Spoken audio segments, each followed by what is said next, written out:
insengero nyinshi batanze amafaranga biguje imirimo.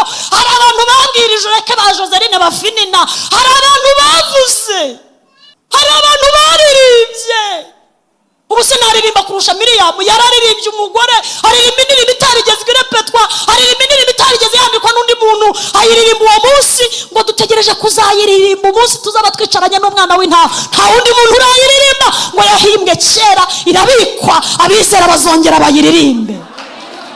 Ariko ubonye Miriyamu yasheshe ibibembe bamwirukanye mu rusengero bati tokagenda, wavuga uti uyu ni Miriyamu waririmbye, kumba umwambi wahinguranyije hagati y'imyenda. Iwi azantegereza, azagumana nanjye, henga mbe ikakacomeka mukuntu. Kandi ntijibura higashyira, agashyira mu mugabo, yakanyuza mu mugore, yakanyuza mu mwana, yakanyuza muri boss, yakanyuza mu gukodesha inzu, ishaka hani gaseseka kakabamo, yakanyuza mu muririmbane, yakanyuza mu mukorana, igashyiramo samuwe ikagacomeka, bikavuga iti kazatuma nguma imbere sha. Bimwe mu bintu Imana itazabima ni ibigeragezo. Uvuga ngo amen. Igashyiramo ugategereza ko bagukomera amashyi bakavuza induru. Batarahanyuze, batarahaciye, batarahanyuze. Ariko ahari kurira kwararira umuntu nijoro, bwacya mu gitondo. Duhereza Imana icyubahiro, duhereza Imana icyubahiro. Ariko bwacya mu gitondo impundu zikavuga. Naboti arapfa, Imana ireba, baramwirukana mu kazi, Imana ireba, urugo rusenyuka ireba, umugabo akamudiha ireba, ababyeyi bakakwanga ireba, inshuti zikakuvaho ireba. Naboti arapfa, Imana irarahira ngo nintica Ahabu zaba ntari Imana, ninamuhwanya naho amaraso ya Naboti imbwa zayayegatiye nzaba ntinya abantu. Imana ngitera umutima wa Ahabu gutekereza ko Ramoti y'i Galeyadi ngo hari muri quartier z'Abisiraheli kandi abasiriya ngo bahanyaze, ngatumaho uyu mugabo Yehoshafati. Ndashaka kuza guhuza uyu mwambi barashe Yehoshafati barashe Ahabu, nze kuwuhuza n'umusaraba. Haleluya. Umusaraba wa Yesu, kuko Igorogota hari imisaraba 3. Hanyuma rero uhindurwa bitewe n'uwo wahingukiyeho. Hari abahingukiye kuba igisambo cy'ibumoso, bahora babona ibitagenda neza. Wakikijije se ko nawe uri umwana w'Imana? Siko twumvisha uvuga. Igorogota haba imisabira 3, ukiza n'uwo hagati, biterwa n'uwo wahingukiyeho. Bibiliya yavuze ngo atumaho umwami Yehoshafati, aramubwira ngo uzaze utabarane nanjye Ramoti y'i Galeyadi. Yehoshafati aramubwira ngo nzagutabara nk'uwitabara, ingabo zanjye zizagutabara, humura turi kumwe. Ngo bajya ku rugamba kurwana. Iri jambo twasomye ngo birirwa barwana, ngo ariko bigeze mu mafu ya nimunsi cyangwa se mu gicamunsi, ngo urugamba rukomeye, Abisiraheli baneshejwe, ngo aha bakomeza guhatiriza. Iyi Imana igushaka itera umwete, umutima ugakomeza ugahatiriza. Ntuve muri korari, ntuve muri ADPR, ugakomeza ugahatiriza, noneho ikazagutsindisha ibyo wumvishe. Ko Yesu yaravuze ngo abumvise byinshi bazabazwa, ngarakomeza arahatiriza. Bibiliya yavuze ngo umwe mu ngabo z'Isiriya ngapfa kurasa. Apfa kugira gute? Apfa kurasa. Ngo mwamburiruka, unyura kuba general, unyura kuba jefu, unyura kuba ngo uragenda gushakisha Ahabu mu kivuge cy'Abisiraheli. Bwa mbere ngo babanje kwitiranya Yehoshafati na Ahabu. Ntago Imana ijya yitiranya abantu. Niyo twavuka turi impanga tunasa completely, ntago Imana ishobora kutwitiranya. Ngo umwe ararasa, ngo mwambu ugenda ushakisha, ngo ushakisha hari ikibazo. Ngo uragenda ngo winjira mu ihuriro ry'imyenda. Imyenda isobanura imirimo. Umwambi ngo urahinguranya winjira mu ihuriro ry'imyenda. Imyenda ni imirimo mukorera mu idini, ni indirimbo turirimba, n'aya mavuga butumwa, n'aya maturo watanze, n'ibya bintu byose wakoze. Umwambi ujya uhinguranya ukinjira mu ihuriro ry'imyenda, ukajya gushakisha ikibazo. Twaririmbye ngo ibyo twakora byose n'umwete wacu wose n'agahinda gasaze, amafaranga menshi ntanga, ibyo nakoze byose bitarimo gukiranuka kwa Kristo egari 0. Niyo mpamvu tudakizwa n'imirimo, dukizwa no kwizera. Dukomere Imana amashyi menshi cyane. Waba wibeshye cyane warabanje imirimo ukibwira ko imirimo ari izagukiza. Banza wizere ukurikizeho imirimo. Hahirwa abapfu bapfiriye mu mwami, umwuka atiye baruhuke, ariko babanje gupfira mu mwami, imirimo bakoze igenda igize gute? Ibaherekeje. Habanza gukiranuka no kwizera, imirimo ikaza nyuma. Ari ibyo bantu bakora imirimo myinshi hariya hanze bazaturusha kujyayo, ariko nibatizera Yesu bazarimbuka. Inkuru nziza mbafitiye nuko bakwiriye kwizera Yesu. Munyikirize amen. Umwami muhinguranya mu myambaro ya Ahabu yari yambaye silivupure. Hari abantu bikwije imirimo, bubatse insengero nyinshi, batanze amafaranga, bikwije imirimo. Hari abantu babwirije ureke ba Joseline bafinina. Hari abantu bavuze, hari abantu baririmbye.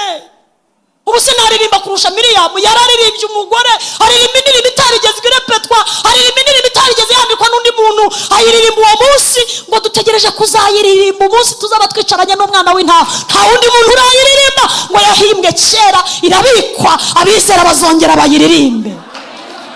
Ariko ubonye Miriyamu yasheshe ibibembe, bamwirukanye mu rusengero bati tukagenda. Wavuga uti uyu ni Miriyamu waririmbye? Kumbe umwambi wahinguranyije hagati y'imyenda. Uyu mwambi ndawushushanya n'urubanza rw'Imana rutabera. Imana ntibera. Urubanza rw'Imana ntirureba, ntago rureba icubahiro, ntirureba ubwiza, ntirureba igihagararo, ntirureba. Njya mbona abasaza banjye, ni byiza mujye mukora siporo. Kabona nyine arimo arashakisha ngo arebe ko abakobwa b'i Kigali bose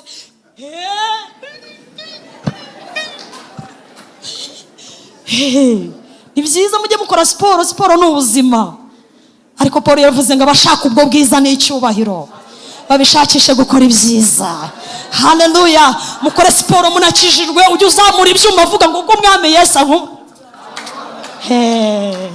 Mujye muri gym ariko mufite na Yesu. Ntimumute ko muti nyuma ya gym mwongere mu mutoragure. Sibyo se? Haleluya, haleluya. Abari imbere Imana, haleluya. Mujye mu siporo mukore byose, ariko mwibuka ko muri kumwe na Yesu. Kandi imyenda Yesu atakambara muri siporo ntimukayambare. Ibintu Yesu atakisiga mu bukwe ntukabyisiga. Mbega Yesu aba muri twe. Ibaze Yesu yayishyizeho biriya bintu pe, akajya areba nk'intuzi. Nuse ko twitwa ba Kristo. Urabona Yesu yagusohokana koko, akagufata muri portesheri, akavuga ati portesheri ni kwa kunda abasheri ngo bagenda, ako yive na ntuze ko batabikozera portesheri.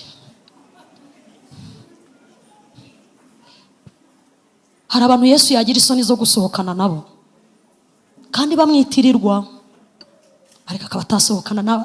Mutagenda na Dubai pe, nangu uti Yesu wengiye Dubai ariko mfiteyo Desire mu biro, mfiteyo uzanduhura.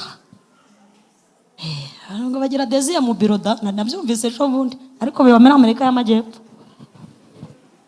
Hage nabi haba abantu bagira za Desire mu biro, haleluya, ntabahari. Ariko hari umwambi witwa urubanza rw'Imana utandukanye icyaha n'umutima, utazigera na rimwe uhusha. Abari imbere y'Imana, amen. Biteye ubwoba gusumirwa n'amaboko y'Imana. Bibiliya yavuze ngo mbere yuko bajya ku rugamba, Mana nyibihe ibyo ntago nabisimbuka, nibishaka bari byo nsorezaho. Tuze guhuza uyu mwambi n'umusaraba wa Kristo.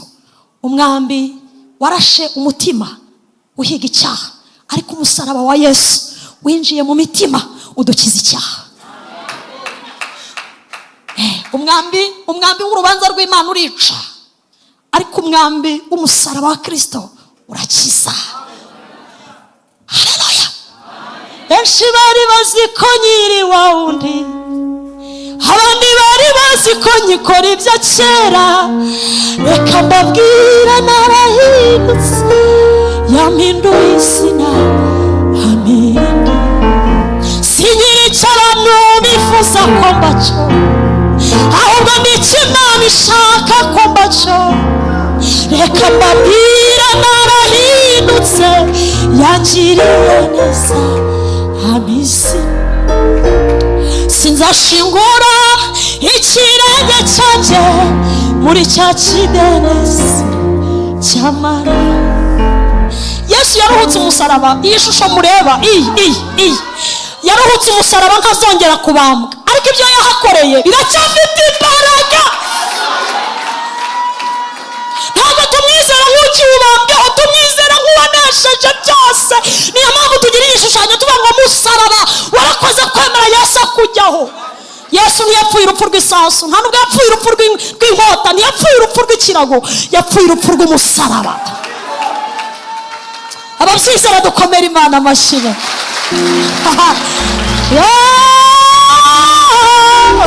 Amaraso yamenetse yankuyeho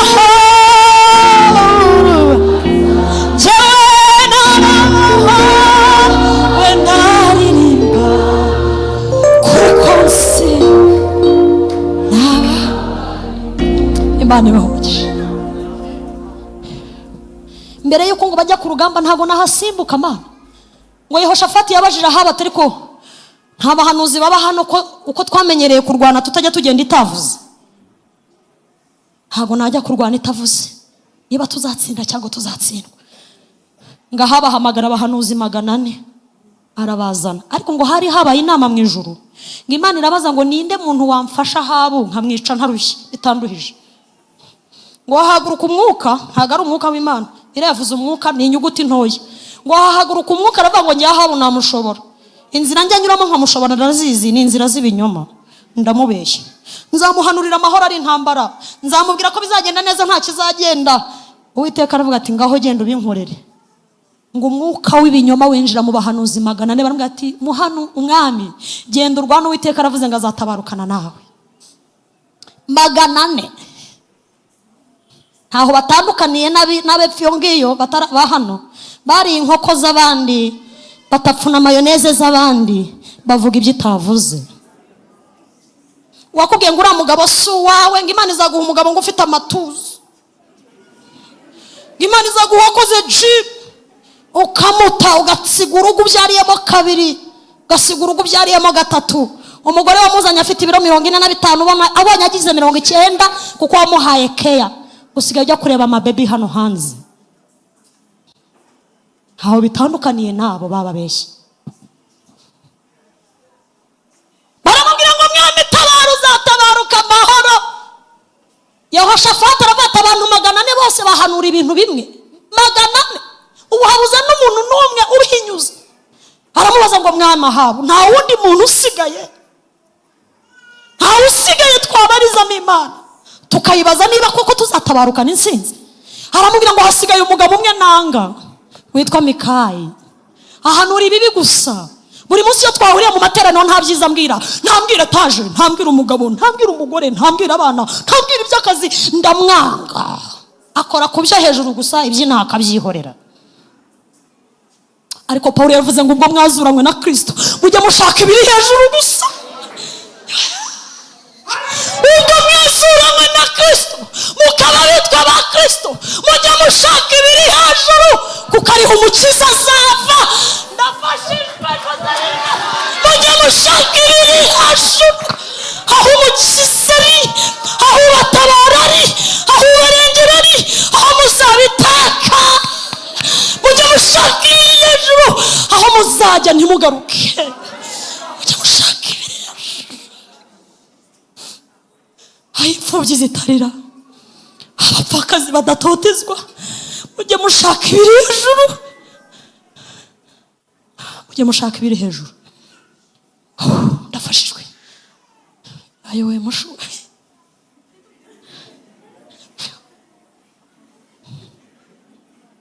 Mujye mushaka ibiri hejuru. Ikibazo cy'abarokore baririmba ibintu badakora, muvuga ko mukunda ijuru ariko ntimusa naryo. Ntabwo Imana izateza mbuti yaje mu ijuru, nukuri kwiyera. Ntabwo yakwicazanya n'ibizima pe. Ukuntu wambara ntabwo waryicaramo, ariko uyu munsi ni wizera, uyu munsi ni wizera, urabona ubwiza bw'Imana. Haleluya. Mikaya ngo baramuzana, Sedekiya aramubwira ngo Mika, abahanuzi 400 twese twahanuye ko umwami azatabarukana insinzi. Ndakuzi ugira ivuzi, ndakuzi wihaye ibintu ngo byo kubwira abantu ngo nibatihana bazapfa. Ndakuzi ujye barakwitwara neza bakajya kubaguha agatike gatubutse, ubura kuvuga iby'inaha bakaguha amazi menshi. Ubura ubwenge uzapfa uri umukene. Twebwe twarakiza duhanurira umwami byiza buri munsi, kandi dore aho tugeze ni he. ese mwanyikirije. Duhora tumubwira ko azatabara, agatabaruka, ko nta kimana izamutwara, nta kimana izamugira. Ubwo rero nubura ubwenge uzaguma mu cyaro hepfo ucupire. Harambwa ati ntiwibeshye ngo uzane ivuzi uvuga ngo yavuze ngo ntazatabaruka amahoro. Aramubwira ngo ndavuga iby'Imana ivuze, iby'imbwira nibyo ndi buvuge. Ngahageze baramubaza ngo niko Mikaya, twahoze mu iteraniro kandi abahanuzi bose bahanuye ko tuzatabaruka amahoro ndetse no Mwami Ahabu, urabivugaho iki? Aramubwira ngo mva nkubwire Mwami Ahabu, Uwiteka yambwiye ngo ntabwo uzarara, uwo munsi ntuzarara kandi uzagwa mu banyamahanga. Umutware ngo wari umwegereye ngahita mwasa urushyi, ibishirira mu maso, arazengerera Mikaya arazengerera koko kubera urushyi. Ngo baramubwira ngo ntureba wowe unkubise urushyi uzabishima uri murinjira mu mwinjiro wabuze aho kwirwa waneshejwe. Ngo bahita bamwambika amapingu, agenda arimba ati njye ndi umukristo, nzahora ndi mu bintu byose ngeze kugupfa, njye ndi umukristo murambiyana nawe igihugu cyose. Ukuntu mukunda ibitenge se mwahanura ko bagiye gupfa bari bubahe bazerisha? Ukuntu mukunda ibiryo se mwabivuga? Ukuntu mukunda abagore banyu se mwabihamya? Ukuntu mukunda abashushu be banyu wakiteranya nawe se? Ntabwo wabivuga. Ariko hari umwambi. Ngiye gusoreza kuri iki. Ahabu yanze ukuri, ariko Yesu yaje ari we kuri. Munyikirize amen.